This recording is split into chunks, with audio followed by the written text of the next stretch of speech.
네, 신호가 가고 있습니다. 지금 조수진 의원님과 인터뷰를 하는 거예요. 전화 인터뷰로. 네. 오늘 제가 여쭤볼 말도 많이 있고 또 구독자님들께서 많이 기다리고 계셔가지고 네, 지금 전화 걸었습니다. 여보세요? 네, 안녕하십니까? 아, 조수진 의원. 네, 김재호 선생님 안녕하세요. 아이고, 안녕하세요. 네, 감사합니다. 아유, 제가 감사하죠. 네네. 구독자님들이 너무 우리 의원님을 보고 싶어가지고. 아이고, 예.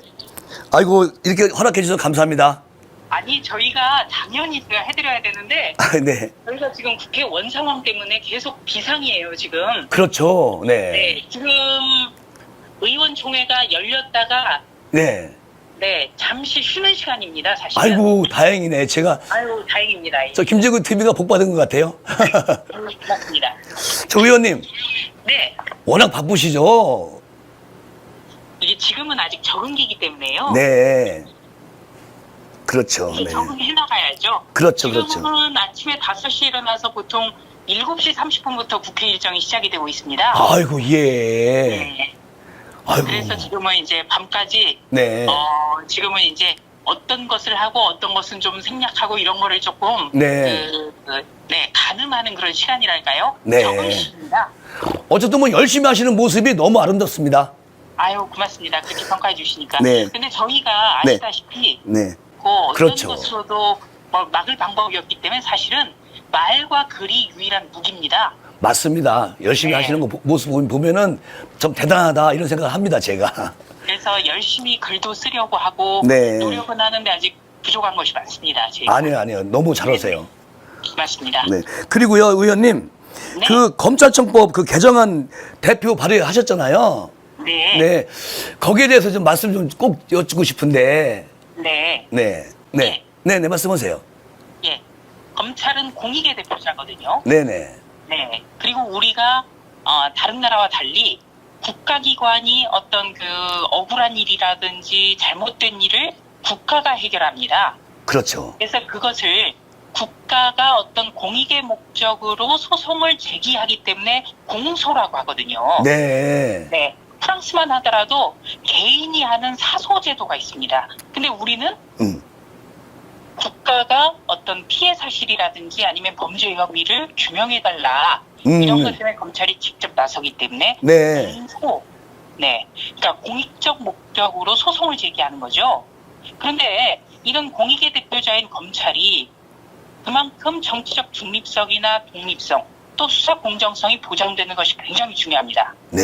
그리고 검찰이 정치적 중립이나 독립을 위해서 부단히 노력해야 되는데 여기 전제는 임명권자, 네. 대통령도 함께 노력을 해줘야 되거든요. 그렇죠. 네. 그런데 대통령이 검찰에게 어떤 특정 집단만 수사를 하고 특정 집단의 범죄 혐의엔 눈 감아야 된다고 한다면 검찰이 정치적 중립을 지킬 수가 없습니다. 그렇죠. 네. 바로 이런 정치적 중립이 흔들리기 때문에 검찰 개혁이란 화두가 지금까지 꾸준히 제기돼 왔고 그만큼 검찰의 정치적 중립 때문에 검찰 개혁의 요구가 있었던 만큼 네. 검찰 개혁에 스스로 검찰이 노력하는 것은 정치적 중립성과 독립성을 유지하려고 스스로 노력해야 되는 거예요. 그렇죠. 네. 네. 그런데 지금은 검찰이 노력을 하려고 하더라도 법무부 장관과 대통령이 흔드는 겁니다. 아이고, 네. 맞네. 그래서 예. 법무부 장관이 특정 사건의 수사 여부라든지 방향 여기에 대해서 개입할 수 없도록 근본적으로 우리가 제도를 손질하자. 아하. 그것이 뭐냐? 네. 검찰청법 8조에 담겨져 있는 어떤 검찰총장에 대한 수사 지휘권 이것을 없애자. 네, 이런 겁니다. 아이고, 그리고 또 한 가지가 대단하시네. 근대 검찰 제도가 시행된 국가가 프랑스입니다. 네. 네, 프랑스 대혁명 이후에 검찰 제도가 시행이 됐고 네. 오늘날의 검찰 제도로 그 뿌리를 내렸거든요. 네. 그런데 이런 프랑스가 2013년에 검찰의 중립성과 독립성 확보를 위해서 법무부 장관의 검찰총장에 대한 수사지휘권이 폐지가 됐습니다. 아하. 네.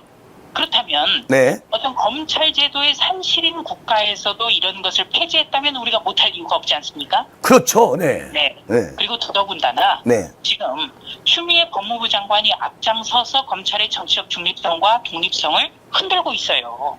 맞습니다. 예. 네, 그래서 근거도 있고 시기적으로도 이때가 됐다. 이렇게 판단을 해서 그 검찰총장에 대한 법무부 장관의 수사지휘권 폐지, 이른바 추미애 방지법 네. 이것을 대표 발의하게 된 겁니다. 네. 제가 그 방송을 했는데요. 의원님 그 페북을 보고 정말 대단하다 이런 생각을 아주 감탄을 제가 많이 해요. 아유, 그렇습니다. 아니, 너무 근데 우리 선생님은 저를 칭찬을 해주셔서 저를 비판하고 좀 지적하는 것도 해주셔야 돼요. 아니 비판할 게 없어요. 그래서 제가 기자 하실 때부터 줄곧 봐왔거든요. 근데 정말 이번에 국회에 들어오셔가지고 정말 큰일을 하실 분이다. 항상 기대하고 있습니다. 그리고 이제 자랑스러운 거는 예. 이런 어떤 명분도 되고 시기도 됐기 때문에 우리 미래통합당에서도 56명의 동료 의원들이 예. 네, 같이 대표 발의를 해주신 것 아닌가. 네, 그래서 어제 예. 보도를 보니까도 네. 이번 주에 발의된 법안 중에서 네. 공동 발의자가 가장 많은 그 법안이 이른바 추미애 방지법이었습니다. 아이고 그래요? 네. 네. 참 축하드립니다. 그리고요 의원님 네. 여당 그 더불어민주당 있잖아요. 네. 이분들의 반발이 상당할 것으로 보입니다. 근데 여기에 대해서는 어떻게 생각하시는지 궁금해서 여쭤봅니다. 네, 우선 네. 지금 여당이 이번 4.15 총선 때 절대 의석을 갖게 됐거든요. 네네. 네. 그런데 국민들이 4.15 총선에서 여당의 절대 의석을 보장 준 것은 힘으로 밀어붙이고 야당을 깔아뭉개라는 것이 아닙니다. 그렇죠. 이 유례 없는 이 코로나 전국으로 인한 경제 위기를 헤쳐나갔으면 좋겠다라고 하는 국민들의 영혼이 담긴 것이거든요. 네네네. 네. 그런데 지금 이 절대 의석을 가지고 하는 것이 바로 여당 깔아뭉개기, 국회를 마음대로 운영하기. 네. 조금 뒤에도 아마 그 전체 상임위원장 전체 18개석을 더불어민주당으로 선출할 것으로 예상이 되거든요. 그러니까요. 네. 그래서 저희가 오늘 지금 비상대기를 하고 있습니다. 네. 그래서 아마 6시 이전에는 18개 상임위원장이 더불어민주당 소속 의원들로 전부 다 그 선출이 임명될 거거든요. 참. 바로 이런 것을 하라고 4.15 총선에서 국민들이 절대적으로 밀어준 게 아닌데. 그렇죠. 네. 그런데 여당이 그런 절대 의석을 갖자마자 힘으로 계속 밀어붙이고 있어요. 그러니까요. 예. 대표적으로 예. 검찰총장을 흔들면서 범죄 사실에 연루되고 이것이 대법원에서 확정 판결된 한명숙 전 국무총리 네네. 이 사건부터 다시 봐라. 이렇게 하고 있지 않습니까? 그러니까요. 예. 네. 이렇다면 4.15 총선의 민의를 법 위에서 올라서도 되고 법치를 깔아뭉개도 된다. 이렇게 해서 가지 않고서는 저런 일이 가능하겠는가? 독재죠, 완전히. 네. 그리고 가장 나쁜 것은요. 네. 지금 더불어민주당에 있는 의원들 대부분이 1987년 이전, 그러니까 우리나라가 민주화가 정착되기 이전까지 독재 타도로 외쳤던 분들이에요. 맞아요. 예. 그런데 독재 타도로 외쳤던 분들이 네.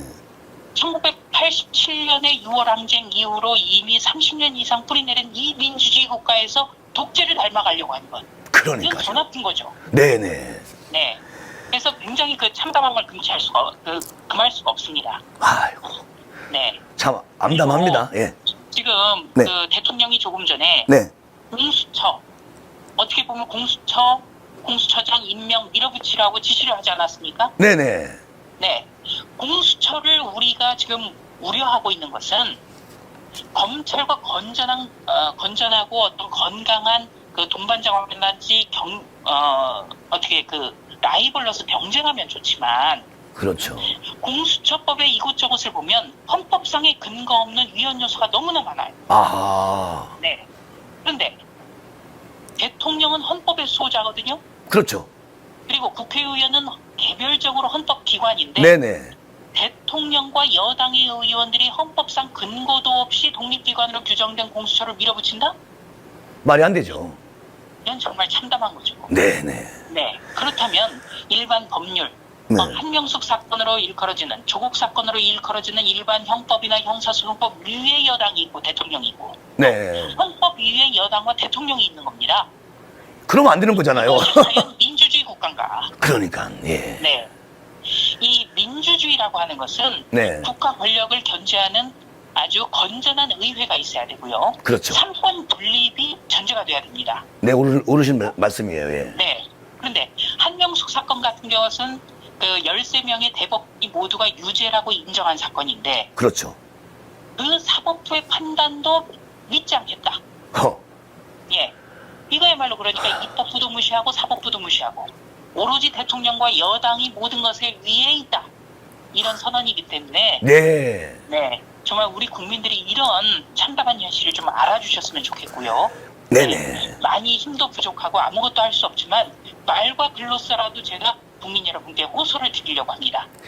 아유, 정말 훌륭하십니다. 그리고 지금 말씀하시는 것들이 전부 다 아주 우리 구독자님들 좋아하는 말씀 하셔가지고, 아이고, 네. 근데 김재구 선생님, 제가 예. 사실은 우리 지금 동료 의원들하고 지금 대응회의를 하다가 지금 잠깐 나와서 아하. 원고 없이 지금 그냥 마음에 있는 얘기 그대로 막 말을 하고 있거든요. 네네. 아, 그게 질서 있는 거죠.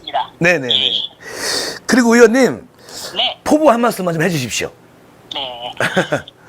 저는 24년 2개월 동안 기자로 살아왔습니다. 네. 이 기자라는 것은 네. 어떤 살아있는 권력에 대한 비판과 견제, 감시라는 자리였습니다. 네. 그런 의미에서 야당 정치인으로서 정치를 시작하고 있는데 제가 기자 때 가졌던 생각을 그대로 유지해도 그다지 다르지 않다. 네.